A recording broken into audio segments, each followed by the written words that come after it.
क्या आपने कभी सोचा है कि होली के ठीक बाद आने वाला भाई दूज का पर्व केवल एक सामान्य सा त्योहार नहीं है, बल्कि यह आपके भाई के जीवन पर मंडराने वाले अकाल मृत्यु के साये को हमेशा के लिए टालने का सबसे शक्तिशाली और अचूक ब्रह्मास्त्र है। लेकिन जरा रुकिए, इस बार साल 2026 में होली भाई दूज की तारीख को लेकर एक बहुत बड़ा भ्रम और रहस्य पैदा हो गया है।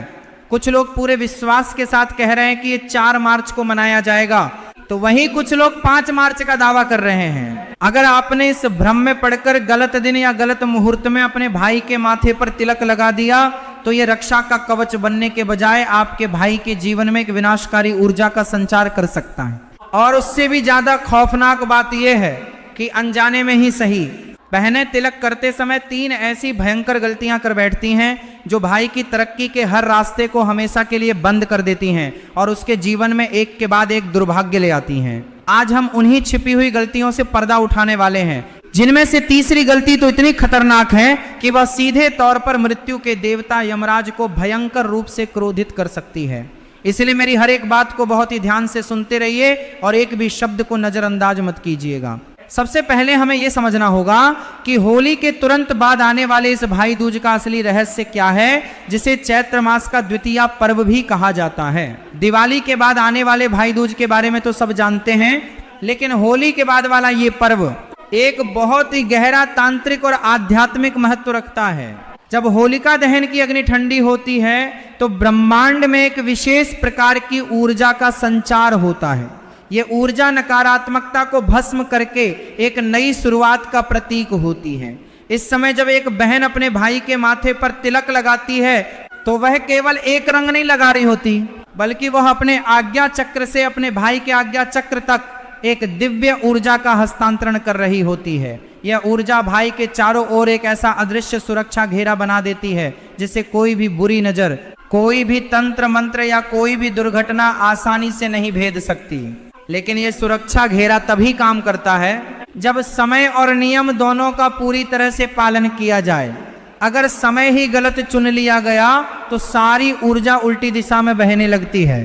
तो आइए सबसे पहले इस बहुत बड़े रहस्य को सुलझाते हैं कि आखिर साल 2026 में होली भाई दूज 4 मार्च को है या 5 मार्च को।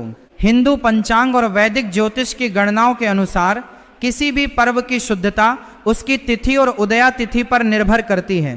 साल 2026 में फाल्गुन मास की पूर्णिमा 3 मार्च को है, जिस दिन होलिका दहन और रंगों वाली होली का मुख्य प्रभाव रहेगा। इसके बाद चैत्र मास के कृष्ण पक्ष की प्रतिपदा तिथि 4 मार्च को आरंभ होगी, लेकिन भाई दूज का यह पावन पर्व द्वितीया तिथि को मनाया जाता है। ज्योतिषीय गणना बताती है कि द्वितीया तिथि का प्रवेश 4 मार्च की रात को होगा।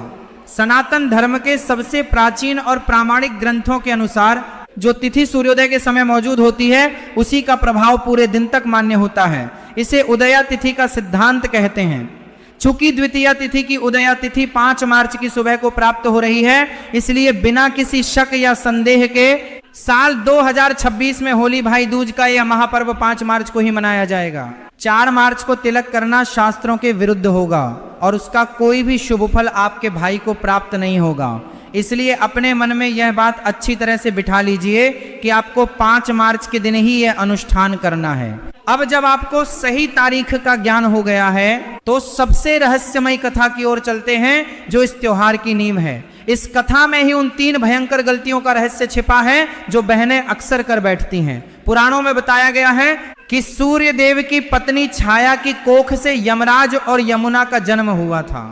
यमुना अपने भाई यमराज से अत्यंत प्रेम करती थी, लेकिन यमराज मृत्यु के देवता थे और उनका कार्यभार इतना अधिक और बोझिल था कि वह कभी अपनी बहन से मिलने नहीं जा पाते थे। यमुना बार बार उन्हें संदेश भेजती, उनसे प्रार्थना करती कि वह उनके घर आएं और उनके हाथ का बना हुआ भोजन ग्रहण करें। एक बार बहुत समय बीत जाने के बाद यमराज को अपनी बहन की पीड़ा और उसके निस्वार्थ प्रेम का एहसास हुआ। वह अचानक अपनी बहन के घर की ओर चल पड़े। अपने भाई को अचानक अपने द्वार पर खड़ा देखकर यमुना की खुशी का कोई ठिकाना नहीं रहा। उन्होंने तुरंत स्नान किया, पूरे घर को पवित्र किया और अपने भाई के लिए 56 भोग तैयार किए। जब यमराज भोजन करने बैठे तो यमुना ने पूरे विधि विधान से उनके माथे पर तिलक किया। यमुना के सत्कार और प्रेम को देखकर यमराज इतने प्रसन्न हुए कि उन्होंने यमुना से वरदान मांगने को कहा। तब यमुना ने कहा कि हे भ्राता, आप हर साल इस दिन मेरे घर आएं और जो भी बहन इस दिन अपने भाई को तिलक करे उसके भाई को आपका यानी मृत्यु का कोई भय ना रहे। यमराज ने तथास्तु कहकर इस वरदान को पूरे ब्रह्मांड में स्थापित कर दिया। इसी कथा से निकल कर आती है हमारी पहली सबसे बड़ी गलती, जिसे बहनें अक्सर अनजाने में कर देती हैं। पहली गलती दिशा और मानसिक स्थिति से जुड़ी हुई है। जब आप अपने भाई को तिलक करने के लिए बैठाती हैं तो ये ध्यान रखना बेहद जरूरी है कि भाई का मुख किस दिशा में है। कई बार जल्दबाजी में या अज्ञानता के कारण बहनें अपने भाई का मुख दक्षिण दिशा की ओर करवा देती हैं। आपको ये बात अच्छी तरह से याद रखनी चाहिए कि दक्षिण दिशा यमराज की दिशा मानी जाती है। हालांकि यमराज ने वरदान दिया था, लेकिन दक्षिण दिशा की ओर मुख करके तिलक करवाना मृत्यु की ऊर्जा को आमंत्रित करने के समान माना जाता है। सही नियम यह है कि तिलक करवाते समय भाई का मुख उत्तर या उत्तर पश्चिम दिशा की ओर होना चाहिए और बहन का मुख पूर्व या उत्तर पूर्व दिशा की ओर होना चाहिए। यह दिशा ब्रह्मांड की सबसे सकारात्मक ऊर्जा को खींचती है। इसके साथ ही एक और बात जो पहली गलती का ही हिस्सा है, वह है बहन की मानसिक स्थिति। तिलक करते समय बहन के मन में किसी भी प्रकार का क्रोध, ईर्ष्या या किसी पुरानी लड़ाई का विचार नहीं होना चाहिए। अगर आपके मन में नकारात्मक विचार चल रहे हैं तो वही विचार ऊर्जा के रूप में आपके भाई के आज्ञा चक्र में प्रवेश कर जाएंगे और उसका पूरा दिन या आने वाला समय खराब हो सकता है। इसलिए तिलक करते समय मन को बिल्कुल शांत रखें और केवल अपने भाई की सफलता और लंबी उम्र की कामना करें।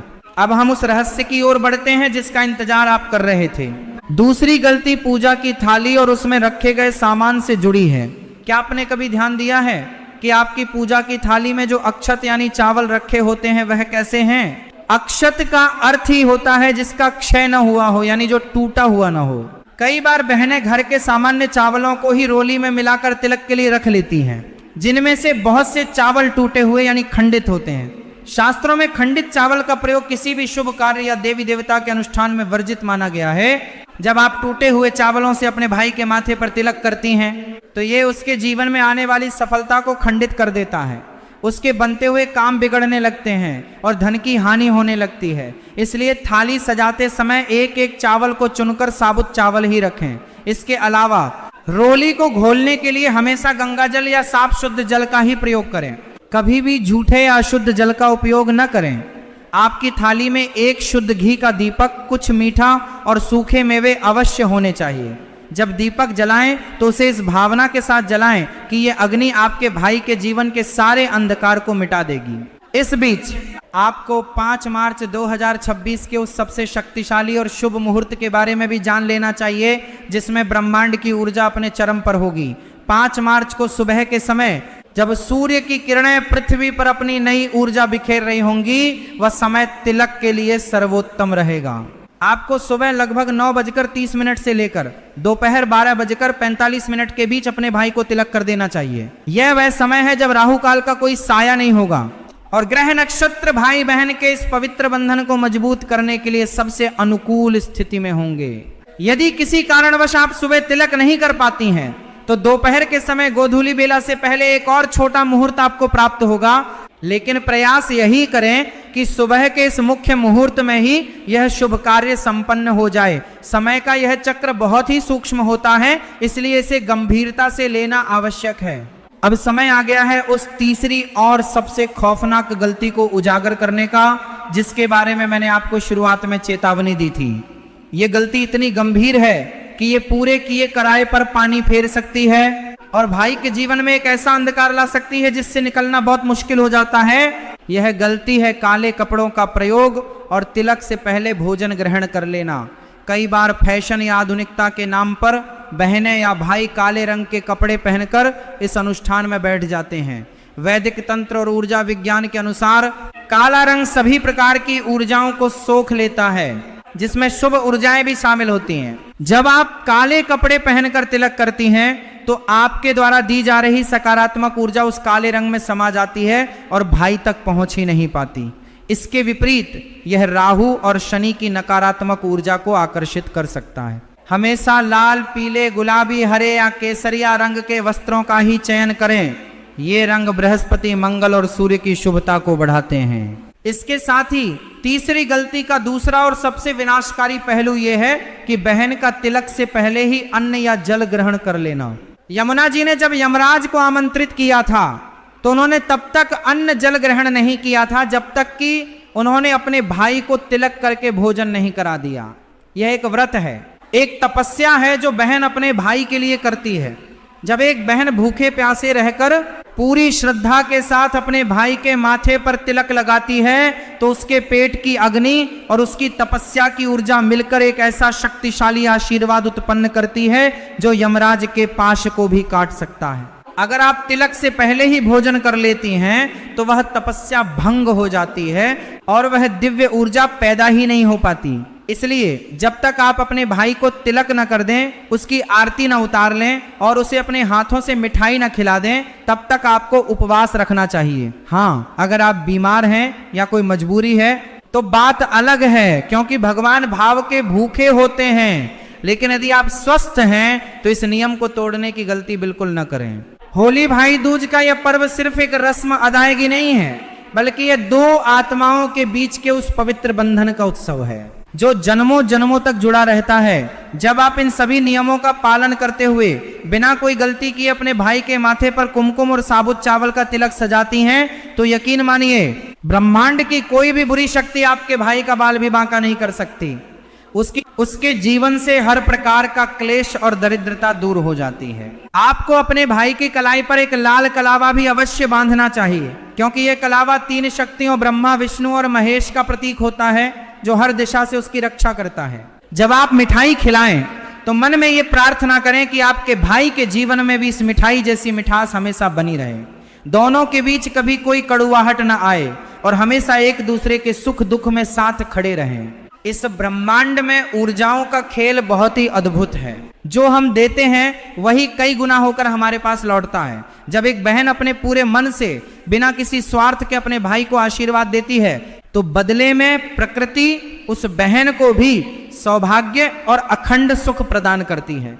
इसलिए इस 5 मार्च को जब आप ये त्योहार मनाएं तो अपने मन को पूरी तरह से शुद्ध रखें, किसी के प्रति कोई द्वेष न रखें और पूर्ण भक्ति भाव से इस अनुष्ठान को पूरा करें। आप देखेंगे कि आपके और आपके भाई के जीवन में कैसे चमत्कारी बदलाव आते हैं। जो बहनें दूर हैं और अपने भाई से मिल नहीं सकती, वे भी एक सूखे नारियल को अपना भाई मानकर या भगवान श्री कृष्ण को अपना भाई मानकर उन्हें तिलक कर सकती हैं और बाद में उस नारियल को बहते जल में प्रवाहित कर सकती हैं या प्रसाद रूप में ग्रहण कर सकती हैं। भाव सच्चा होना चाहिए तो दूरी